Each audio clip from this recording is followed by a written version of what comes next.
Oi pessoal, sejam muito bem-vindos a mais um vídeo aqui do canal.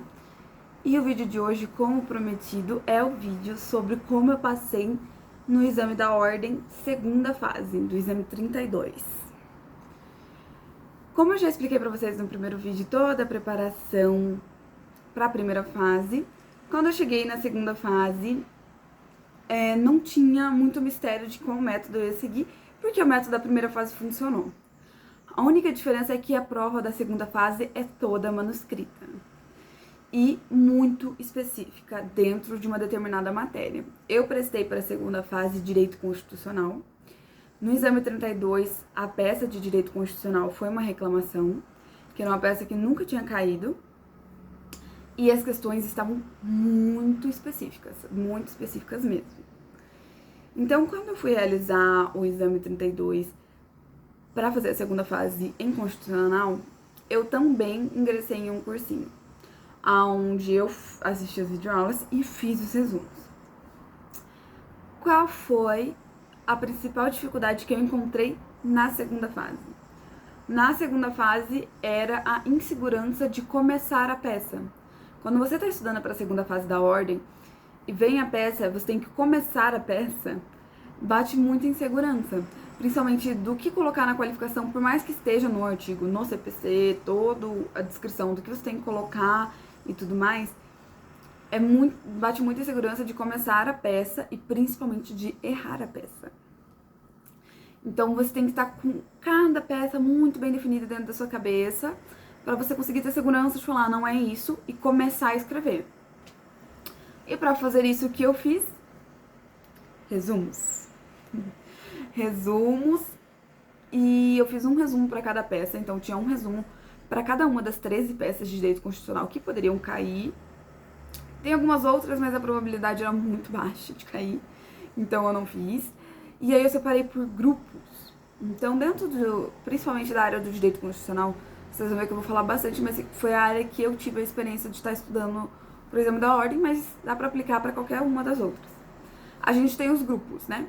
Então a gente tem remédios constitucionais, tem as ações do controle concentrado, tem os recursos e tem a reclamação, que é uma ação que não está em nenhum desses grupos. Então, quando eu fui marcando o vademecum, marcar bem o vademecum é essencial para a segunda fase, para você conseguir se localizar com muito mais facilidade. Na hora ali da prova, o tempo, o desespero, o nervosismo, estar com o vademecum bem marcado e estar familiarizado com o seu vademecum é essencial. Então eu defini cores de marca-texto para as marcações, e essas cores eram as mesmas que eu usava nos resumos. Ou seja, remédios constitucionais, a cor do marca-texto era rosa. Então os meus resumos eram rosa. Então eu fixei na minha cabeça, rosa, remédios constitucionais. Então, no vademecum inteiro estava marcado, todos os artigos de remédios constitucionais estavam com rosa, as páginas que estavam marcadas dos remédios constitucionais eu marcava com clips rosa. E essa divisão de cores, ela faz com que dentro do seu cérebro ele diferencie muito assim. Rosa é uma coisa, azul eu usava para recursos, é outra. Laranja, que eu utilizava para ações de controle, é outra. Então, quando você olha o vademecum, você pensa, puxa, estou procurando um remédio. Você vai direto no clips rosa ali, instintivamente, de tanto que você se familiarizou com as cores de cada grupo. Então, eu fui fazendo os resumos por grupos e dividindo por cores. O ponto-chave do meu estudo para a segunda fase da ordem foi o jeito como eu dividi os resumos. Eu dividi os resumos como se eu estivesse fazendo a peça. Então, eu estruturei a peça dentro do resumo. Eu colocava o fundamento legal, então eu colocava o fundamento. Eu colocava os artigos que fundamentavam a peça. Eu colocava o objeto, o que aquela peça ia discutir, o que ela discutia.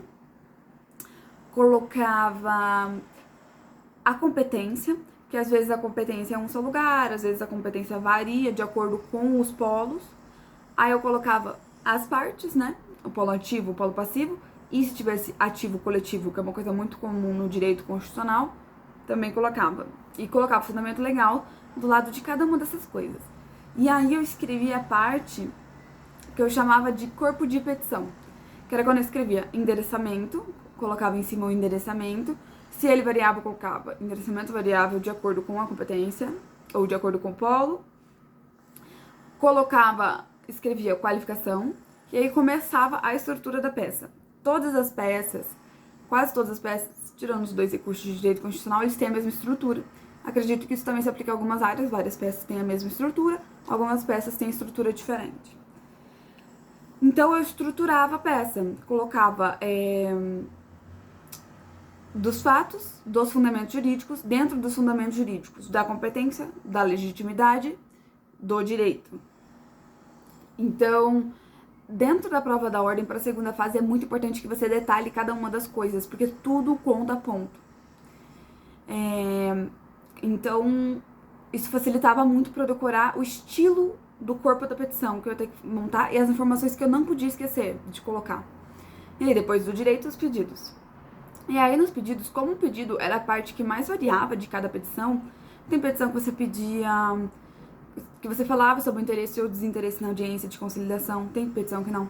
Tem petição que você falava das despesas processuais, tem petição que não, porque ela era de graça, a ação. Então, variava muito, eu escrevia aí os pedidos. E eu também escrevia as especificidades de cada peça, que é uma coisa muito importante. Por exemplo, a ADC, que é uma ação declaratória de constitucionalidade, ela tem um ponto específico que é a relevância judicial, a controvérsia relevante judicial. Então, você tem que citar isso na peça, tem que citar que tem uma controvérsia judicial relevante, porque esse é um requisito específico da ADC. No recurso extraordinário, a gente tem que falar do pré-questionamento. Então, são coisas específicas de cada peça que eu ia colocando. A ação popular, quem pode entrar com uma ação popular é só um cidadão. Então, tem que falar sobre isso também na peça. Falar que ele tá com os direitos políticos em dia e tudo mais. Então, os pontos específicos também estavam nesses resumos. Isso me ajudou a não ter medo de começar nenhuma das peças, porque eu decorei a estrutura de cada uma das peças. Eu memorizei elas, eu fixei elas. Então a estrutura de cada peça estava na minha cabeça, a única coisa que eu tinha que fazer era identificar a peça correta. Isso deu muito certo, a peça foi o ponto alto da minha prova de segunda fase, porque eu coloquei todas as informações possíveis e imagináveis. Então, ela ficou muito completa. Por mais que fosse uma reclamação, que é uma peça bem mais curta, eu preenchi as 5 páginas disponíveis, assim, de tanta informação que eu coloquei. E para as questões? Para as questões é um pouco mais complicado, porque você realmente tem que saber, e é muito conteúdo. E, às vezes, o nível de conteúdo cobrado é muito profundo. Então, eu fiz o mesmo esquema de revisões, mas para isso, o que me ajudou a ter bastante segurança foi resolver as provas anteriores, mas não sentar e resolver todas as provas anteriores manualmente, porque isso ia ser muito improvável, precisaria de muito tempo, e tempo é uma coisa que eu sei que não é fácil de se ter, né? Então, eu pegava, lia a questão da prova anterior da FGV e respondia essas questões na minha cabeça. Então, a questão tá perguntando X, eu respondia na minha cabeça, depois eu respondia a prova inteira na minha cabeça. Escolhia a peça na minha cabeça, respondia as questões na minha cabeça, ia vendo o que eu não sabia, e o que eu não sabia eu marcava um asterisco. Quando eu ia no gabarito, eu via se eu tinha acertado e via as questões que eu tinha errado. Nisso eu comecei a ver em qual ponto especificamente a FGV cobrava, que até no momento que eu estou gravando esse vídeo, a banca ainda é FGV. Qual ponto a FGV cobrava mais dentro das questões? É óbvio que não tem um padrão 100% do que ela cobrava, mas deu para entender o nível de profundidade. Então, o ponto fácil, eu acho, da segunda fase é que, como é uma matéria, você consegue ir bem além dentro dessa matéria e consegue se aprofundar mesmo. Quanto mais você estuda, quanto mais você vê, mais as coisas fazem sentido. E o estudo é importante ser também do mesmo modo que eu já expliquei no vídeo da primeira fase, porque esse é um método de estudo que realmente gera conhecimento. Eu já expliquei pra vocês que o conhecimento é muito importante, principalmente pra você ter a segurança no momento que você está realizando a prova. E isso foi o que me deu mais segurança. Então, quando chegou a hora de fazer a prova, eu identifiquei a peça e eu sabia que aquela era a peça. E eu não tive medo de começar. Eu comecei direto a peça. Eu montei a estrutura, o corpo de petição, que eu sempre fazia nos meus resumos. Eu coloquei num rascunho e já comecei a fazer a peça. Então, isso me poupou muito tempo.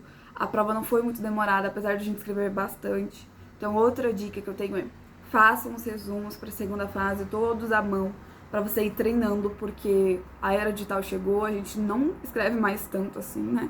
A maioria das coisas são digitadas, caderno digital, tudo digital. Então, pegar essa habilidade, assim, essa agilidade na hora de escrever é bem interessante também para a segunda fase. E o vademecum bem marcado. Então é isso. Esse foi o meu principal método de estudos para a segunda fase da ordem. Eu espero que esse vídeo tenha ajudado você.